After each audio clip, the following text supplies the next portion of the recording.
Nous sommes dans la nuit du 21 juin 1791.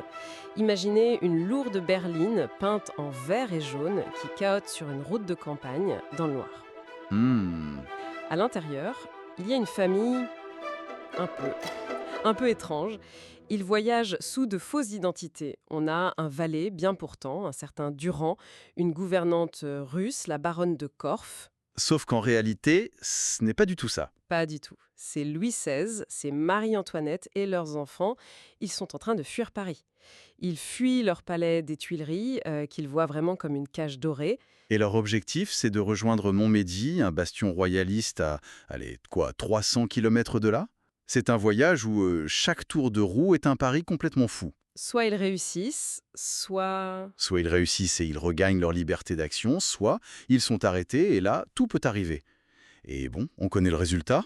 Oui, L'arrestation à Varennes, le retour à Paris qui est une humiliation totale, et puis cette perte de confiance définitive. C'est ça qui va mettre le feu aux poudres, qui va mener à la terreur et, à terme, ouvrir un boulevard à un certain Napoléon Bonaparte. exactement. Et c'est cette bifurcation qui est au cœur de notre exploration aujourd'hui. La question est simple, mais ses implications, elles sont vertigineuses. Et si, Et si cette berline n'avait jamais été arrêtée? Alors, pour explorer ça, on va essayer de faire 3 choses.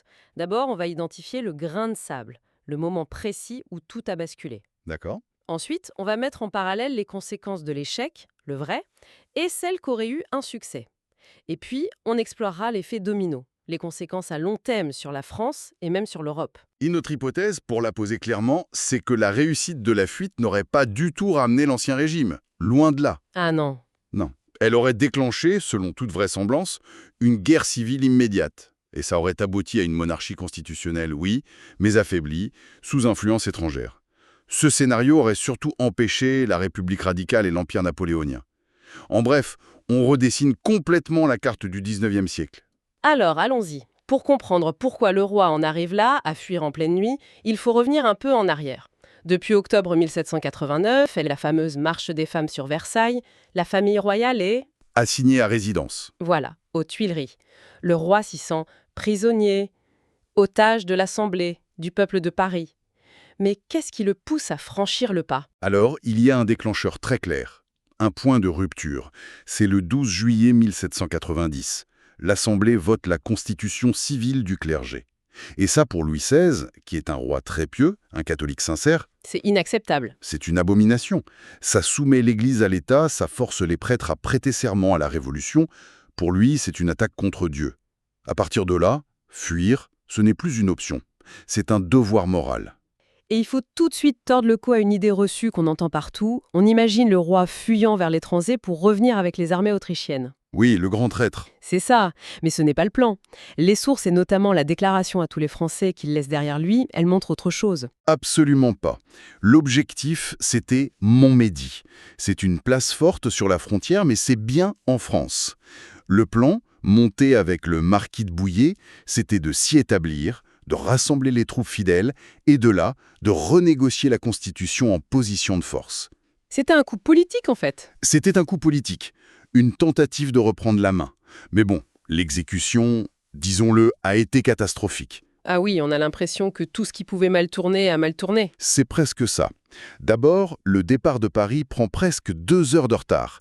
Et ce retard va créer un effet domino terrible. D'accord. À cause de ça, le premier détachement du SAR qui devait escorter la berline, à Pont-de-Sommevel, il attend, et ne voyant personne, il pense que tout est annulé.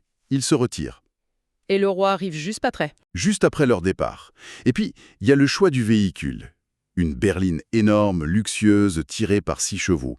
C'est l'équivalent de s'enfuir en limousine rose fluo. Tout sauf discret, quoi. Ce n'est pas vraiment l'idéal pour une fuite, c'est sûr. Et tous ces ratés nous amènent au moment critique, le vrai point de bifurcation de l'histoire.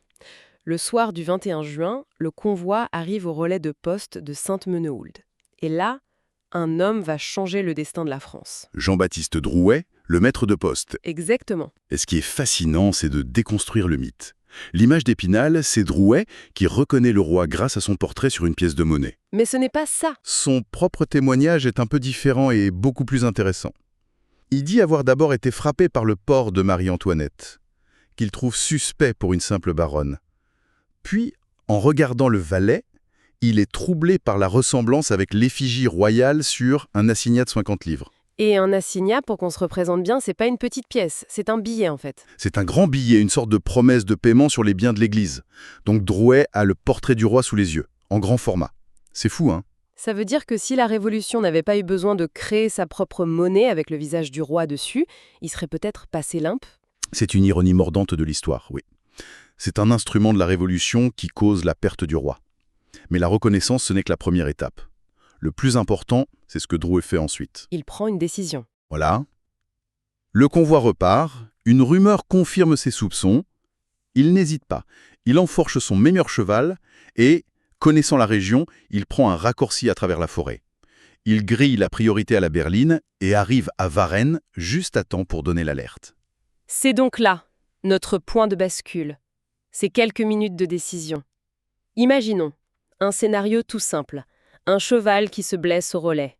Une querelle qui éclate. N'importe quoi qui occupe l'attention de Drouet pendant 5 petites minutes. Juste 5 minutes. Il se retourne, la berline est déjà loin. Le doute l'emporte, il se dit qu'il a rêvé, qu'il ne va pas se lancer dans une folle poursuite sur une simple impression. C'est 5 minutes. Elle change tout. Elle change le destin du monde. Alors justement, mettons les deux réalités face à face. Dans la nôtre, Drouet donne l'alerte. Racontez-nous cette arrestation à Varennes, et surtout ce retour. À Varennes, c'est la confusion, en pleine nuit, le pont est bloqué par une charrette, le tocsin sonne, le roi, épuisé, finit par avouer « Oui, je suis votre roi ». Mais le vrai drame, c'est le voyage-retour. Ça dure 3 jours et c'est un véritable chemin de croix. Entouré par la foule, Une foule immense, hostile, qui les observe sur des kilomètres. Et ce qui est frappant, c'est le silence. Oui, un silence glacial. Une affiche à l'entrée de Paris prévenait « Quiconque applaudira le roi sera bâtonné. Quiconque l'insultera sera pendu. » Ce silence est presque plus terrifiant que des cris. Ce silence est terrible. Il acte la rupture, le lien affectif est cassé. Comme le dit l'historienne Mona Ouzouf, Varennes a tué symboliquement la royauté. Le roi n'est plus le père, il est un traître. Et ça va radicaliser la Révolution à une vitesse folle. ça mène directement à la suite. Directement, à la fusillade du Champ de Mars, à la prise des Tuileries le 10 août 92 et à la proclamation de la République. La machine est lancée et on ne peut plus l'arrêter. D'accord, ça c'est notre réalité. Maintenant, revenons à notre scénario. Drouet a été distrait, la berline passe Varennes, elle arrive à Montmédy le 22 juin. Le roi est accueilli par Bouillé et ses troupes. Qu'est-ce qui se passe? Tout change. Le roi n'est plus un fugitif, c'est un souverain à la tête d'une armée. À Paris, c'est un séisme. La déclaration qu'il a laissée, ce n'est plus la lettre d'un traître, c'est le manifeste politique d'un pouvoir rival. Armé, La France se fracture. instantanément. D'un côté, Paris avec l'Assemblée, de l'autre, Montmédy avec le roi, une partie de l'armée, les émigrés. C'est une situation impossible. C'est un cauchemar pour eux. L'Assemblée est obligée de suspendre le roi. Mais la vraie crise, elle est dans l'armée. Chaque régiment, chaque officier doit faire un choix. Rester fidèle à l'Assemblée ou rejoindre le roi. C'est le début d'une dislocation, et donc d'une guerre civile. Et j'imagine que les rois d'Europe ne regardent pas ça en mangeant du pop-corn. Ah non, pas du tout. Le conflit s'internationalise sur le champ. Pour Léopold II d'Autriche, le frère de Marie-Antoinette, c'est une occasion en or. Ils ont un prétexte pour intervenir. Ils ne sont plus en train d'envahir un pays, ils répondent à l'appel du monarque légitime. La Révolution française cesse d'être une affaire intérieure. Allô, suivons cette réaction en chaîne. On a une guerre civile en France, un conflit qui s'enlise, j'imagine. Ni Paris, ni Montmédy ne l'emportent. C'est là que l'intervention étrangère fait la différence. Exactement. Les armées austro-prussiennes entrent en France pour forcer un compromis. Elles font pencher la balance en faveur du roi. Le résultat, ce serait une négociation et une nouvelle constitution bien plus conservatrice. Le roi récupérerait un pouvoir exécutif fort, un droit de veto absolu, Et la constitution civile du clergé? abrogé, immédiatement. C'est la cause de tout, donc c'est la première chose qui saute. Donc on aurait une sorte de monarchie constitutionnelle autoritaire. Mais avec un roi restauré par les armées étrangères, le peuple n'aurait jamais accepté ça. Jamais vraiment. Le roi aurait gagné la guerre, mais il aurait perdu pour toujours la confiance de son peuple. Il serait le roi de l'étranger. La France serait un pays pacifié en surface, mais profondément divisé. Et on arrive à un point crucial. Si le roi réussit, il n'y a pas ce traumatisme de la trahison. Qu'est-ce que ça change pour la suite? Ça change tout. Pas de république radicale et donc pas de terreur.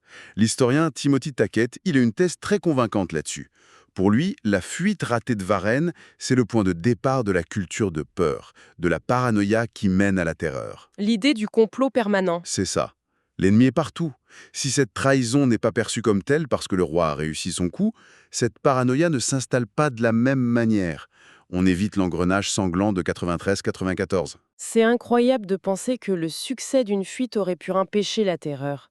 Mais ça nous amène à la plus grande conséquence. Sans cette radicalisation, sans un roi prisonnier à juger, la guerre, elle a la même forme. Non, et c'est la clé. Pas de patrie en danger, donc pas de levée en masse. Cette conscription de centaines de milliers de citoyens qui a tout changé. Sans ça, la guerre reste une affaire de professionnels. Et sans cette immense armée révolutionnaire où on promeut au mérite. On arrive à Napoléon. On y arrive. Un jeune capitaine d'artillerie corse, Napoléon Bonaparte, reste ce qu'il est, un soldat de carrière talentueux, mais son ambition est bloquée. Dans une armée redevenue traditionnelle, il n'a aucune chance. L'empereur des Français n'existe jamais. Un monde sans Napoléon, j'ai du mal à imaginer. Concrètement, pour l'Europe, ça veut dire quoi? C'est un monde qui reste figé au XVIIIe siècle beaucoup plus longtemps. Sans les conquêtes napoléoniennes, le Saint-Empire romain germanique n'est pas dissous. L'unification allemande est retardée, voire altérée. L'Italie reste une expression géographique, une mosaïque d'États. L'Espagne n'en est pas envahie. Et ça, Ça a une conséquence mondiale. oui, l'effondrement de la monarchie espagnole sous Napoléon a créé un vide de pouvoir à Madrid. C'est ce qui a permis aux colonies d'Amérique latine de déclarer leur indépendance. Sans ça, ce processus est retardé de plusieurs décennies. Donc, si je résume, l'Europe évite 20 ans de guerre et des millions de morts. Mais elle est privée en même temps de leur impulsion modernisatrice. C'est tout le paradoxe. Pas de code civil. Pas de diffusion du code civil, pas de fin brutale des structures féodales en Allemagne ou en Italie. Le 19e siècle commence comme une simple continuation du 18e. C'est un monde plus stable, mais idéologiquement sclérosé. Le fameux Printemps des peuples de 1848 n'aurait probablement jamais eu lieu. Au final, le succès de la fuite de Louis XVI aurait sauvé sa tête et sa couronne, mais à un prix exorbitant. Une guerre civile, une paix sous surveillance étrangère et un siècle de conservatisme pour l'Europe. Et ça nous laisse avec une question presque philosophique. Cette alternative, cette monarchie stable qui évite la terreur et les guerres napoléoniennes, elle peut sembler, à première vue, préférable, plus paisible. Mais Mais elle aurait aussi privé le monde de ce qu'on peut appeler la violence créatrice de la Révolution. C'est de ce chaos sanglant, malgré son coût humain effroyable, que sont nés les principes de la démocratie moderne, la souveraineté du peuple, les droits de l'homme. c'est la question fondamentale. Est-ce que le progrès historique naît forcément de ruptures aussi tragiques, ou est-ce qu'une évolution lente, contrôlée, aurait été préférable? Et de penser que tout ça a peut-être basculé à cause d'un assignat de 50 livres dans la main d'un maître de poste et de 5 minutes d'inattention. Et si? La question la plus fascinante de l'histoire.